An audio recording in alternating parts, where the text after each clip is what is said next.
இப்போது மண்டை வெல்லம் கரைக்கிறதுக்காக வேண்டி இதில் ஒரு அரை கிளாஸ் தண்ணி ஊற்றுறேன்.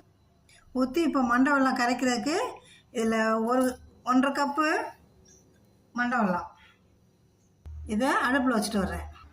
அரை கப்பு தேங்காய் துருவல், 3 கப்பு கோதுமை மாவுக்கு அரை கப்பு ரவை, 4 ஏலக்காய் பொடி செஞ்சது.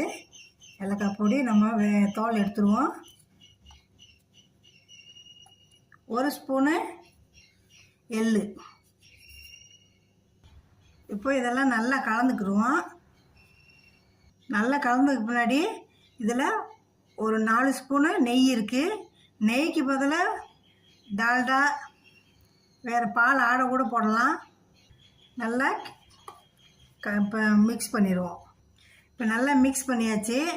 கோதுமை மாவுனாலும் சரி, மைதா மாவுனாலும் சரி, இதில் வந்து எண்ணெயோ நெய்யோ கலக்கிற பக்குவம் இதுதான். இப்படி பிடிச்சா இப்படி லட்டு மாதிரி பிடிக்கணும், உடைச்சா உடையணும். இதுதான் இந்த பக்குவம் இருந்தால் தான் நல்லா வறுத்து எடுத்துக்கும் போது நல்லா மெதுவாக இருக்கும். இப்போ நம்ம இந்த மண்டை வெல்லத்தை பால் காய்ச்சினதை நம்ம இப்படி ஊற்றுவோம்.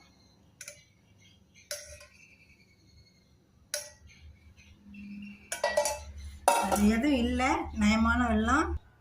இப்போ நல்லா பிசைவோம். நல்லா பிசைன்னா அமுக்கி பிசையக்கூடாது. நம்ம ரொட்டிக்கு மாதிரி கட்டியாக நல்லா குஸ்தி போட்டு பிசையக்கூடாது. அப்படியே கலக்கணும், அவ்வளோதான். இந்த மாதிரி லூஸாக கலக்கணும். இந்த மாதிரி பிசைஞ்சாச்சு. ரொம்ப டைட்டாக பிசையலை, ரொம்ப பொழுந்தான் பிசைஞ்சிருக்கு. இந்த மாதிரி தான் பிசைஞ்சிருக்கு. இது ஒரு 15 நிமிஷத்துலேருந்து அரை மணி நேரம் வரைக்கும் இப்படியே மூடி வச்சுருவோம். இப்போது இந்த மாதிரி ஒரே அளவாக இந்த மாதிரி மாவை பிச்சு எடுத்து இந்த மாதிரி உருண்டை செஞ்சு இப்படி வச்சுக்கோங்க.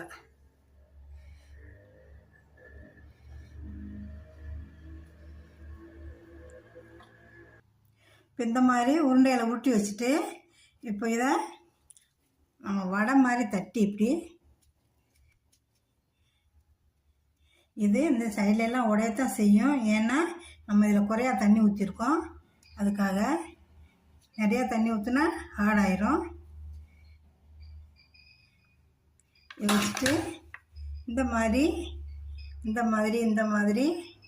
அல்லது இந்த மாதிரி அச்சில் போட்டு இப்படி அமுக்கி கீழே வச்சுட்டு கூட